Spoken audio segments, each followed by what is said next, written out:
Hello, my name is Steve and I'm here to talk about APBA, specifically a couple of the upcoming regional tournaments.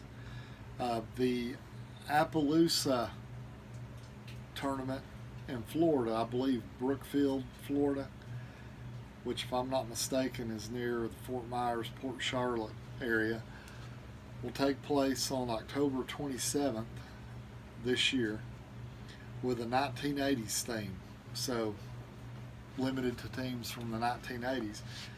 And I want to talk about a couple things with that tournament. Number one, always know your rules.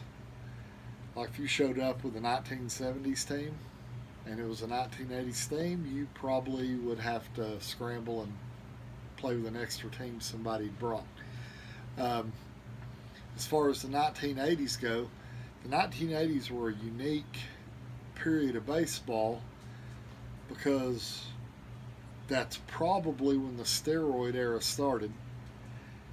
And it's also, there were some, the nice way to put it is there were some, I'll just say cocaine events and probably still some use of amphetamines throughout baseball. I'm not sure how widespread that was because I wasn't there and haven't looked to see, but just from some of the books I've read, I believe that happened.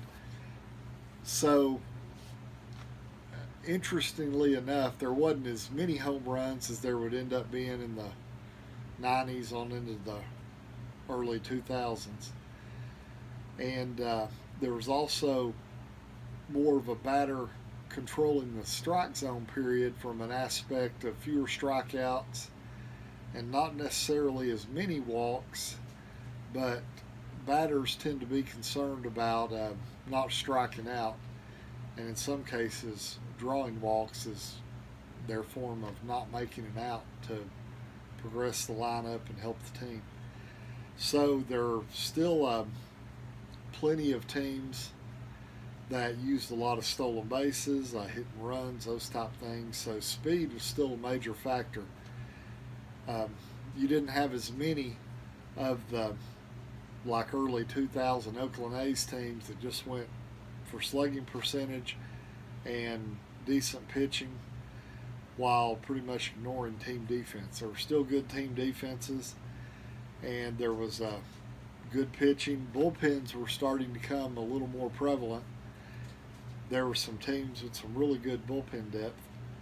And there's also teams that had what I would call a fairly good balance of power along with speed as their means of offense. So to that end, I was going through several of my season sets earlier today, and the 1984 Astros kind of stood out because they have, I believe they have B starters with Z's, and they also have a pretty strong bullpen. The 1988 Mets have a decent bullpen but also have good starters. Interestingly enough, the 84 Tigers do not have what I would call an outstanding team because they just have 2 B starters and 2 C starters. So you're not getting the good quality starting pitching you would expect from a team that led from beginning of the season to the end of the season. The 1989 A's, I believe they might have had 1A and 2 B's or maybe 2 A's and a C, and then they had a decent bullpen. I haven't looked at I've got my 87 team up next to look at, or 87 season up next to look at. I've gone through 83, 84, and 85. 83 has the White Sox, which are a pretty good team. They have an A starter, I believe a couple Bs, and then a so-so bullpen, and good offense with a good mix of speed and power. Um, trying to think what other teams that I looked at that I was impressed with. There was the 83 Phillies have a pretty good bullpen. I believe they have 2 A's and a B, or maybe 2 A's and a C starting pitching. And looks like they probably had a pretty good defense. If you remember, they lost to the Baltimore Orioles in the World Series. So that's a team to consider. And then, the 85 Cardinals have an A and 2 B's. And I believe they all have Z's, and they've got okay bullpen. The 85 Blue Jays are pretty good. There was an Expos team, I believe it was the 83 Expos, maybe. I don't have it right in front of me. That had an okay starting pitching. And then there was, I believe the 84 Padres were fairly good. They made the World Series that year and lost to the Detroit Tigers. And haven't gone through 86. And I believe that Mets team might have had decent starting pitching, but I believe the Red Sox had a little better starting pitching. The 85 Mets are a good team. I believe they have Doc Gooden, might have been an A and C with an XYZ that year, so they have a good top of the starting rotation. I believe their other 2 starters are either 2 B's or a B and a C. I believe it's a B and a C.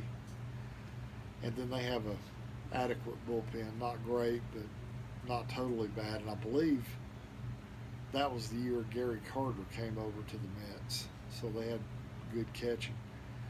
I also want to talk about the Twin Cities APBA baseball tournament on October 6th. I'll be participating in that one, and that allows for any team excluding former champions.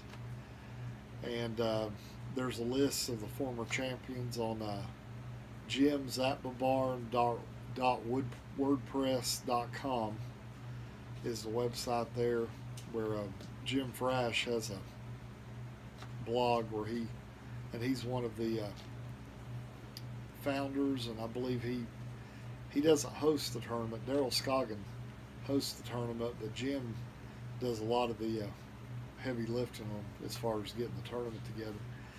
And like I said, I'm participating in that, and I'm planning on taking my 98 Braves again. They don't have much speed. If everybody is, if I don't have Klesko in the starting lineup, then they're fielding one on defense, and they have a Maddox is I believe an A and a Z. Glavin is just an A, and then John Smoltz is a B with a Z, and I'm not sure about the strikeout letters. And then they have pretty much no bullpen at all. They might have a Rocker might be an A reliever, but I believe he has a W. And I'm not sure about Ligtenberg. He may have a B and may have a Z, but it's not an A. And then they've got a decent bench for what I like to do with the team, because I don't go to the bullpen if I don't have to, and I don't use the bench much except to pinch hit for Keith Lockhart, who is typically my number 9 hitter.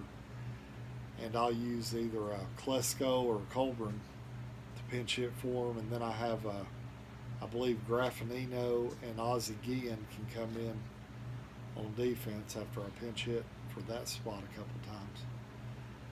And I believe the first year I was playing in the tournament, this will be my 3rd year.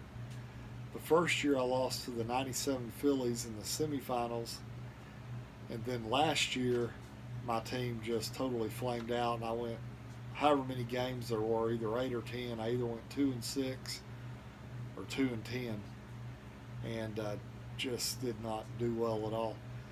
One of the things I like about that tournament a lot is the playoffs are 2 out of 3 all the way through the finals. I believe 8 teams make the playoffs, and each series is a best 2 out of 3. And you start at the top of your rotation for each round. I'm not sure about the Appaloosa, how it is formatted. I know the Michigan tournament that I've participated in, I believe there's usually 8 games in the round robin, and then the finals are just single elimination, which is good, but you have to start with your, since it's an 8 game in the round robin, and I believe there's a 3-man rotation. That means to start the tournament you have to use your 3rd starter, and then if you make the semifinals you use your number 1 starter, and in the finals you would use your number 2 starter. So that means you really want to focus on having a good number 3 starting pitcher. I believe the Minnesota, the Twin Cities APBA tournament, it may have a 4-man rotation, which if that's the case, then Denny Nagel is a BZ for the 4th starter, so that works out well. And I'm not totally sure how the playoffs work, if it's a 3 or 4-man rotation. Probably 3-man rotation, since I believe you start over each round and you wouldn't get to your 4th starter. So I believe I answered my own question. But anyway, those are some regional tournaments coming up. There's a couple more. I believe Glass City in Toledo is August 25th. I believe there's one in Wisconsin. There might be one in Chicago, although I believe that happened a couple weeks ago. And I believe Lancaster happened a couple weeks ago.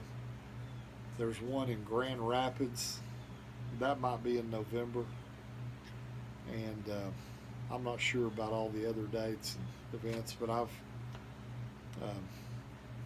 got the dates written down on my notepad, on my iPad. And then there's, occasionally tournaments pop up on APBA Go, which I encourage you to participate in those. Those are a lot of fun, and there's various rules. Some of them have usage rules. Some of them say, play anybody, which that's a lot of fun because you have to do your research and know if you've got a guy that may only have 20, 25 at bats and have a good card, or maybe a pitcher that didn't pitch a whole lot but he can start for you and he's got a good pitching grade. So that's always good to know. But I don't have a problem with using cards with few stats, because if they took the time to card them and I took the time to research them, then I don't think people ought to be upset if I read the rules and followed the rules. That's the name of the game. Follow the rules, know the rules. So anyway, that's all I have for today. I may look at some more 1980s teams and post a little more detailed information on that. I haven't looked at lineups or hitting cards at all. Just going through pitching rotations, because that's usually my first thing I look at is who's got good pitching, and then if they've got good pitching, then I'll consider, I might give a little bit of pitching in order to get good hitting. But if you don't have good pitching, you're just helping the other team have a better chance of increasing their hitting. So that's why I like to start with the pitching aspect. So remember, I have a blog at apbachatter.wordpress.com, and I have I believe it's stevemryan25 at wordpress.com. And then I have a YouTube channel, which is, one of them is SMR Productions, and the other one is APBA Chatter. And actually, now that I think about it, the APBA Chatter WordPress is Dice Baseball Games.wordpress.com. There's probably links to it if you've watched any of my other videos, or if you go to one website, you might be able to get to the other website. I'm not really sure. But anyway, just lots of baseball going on, and I enjoy following it. Right now, I have looks like 5 games are up from yesterday that I'm catching up on. I have the Red Sox Yankees from last night, Dodgers Astros,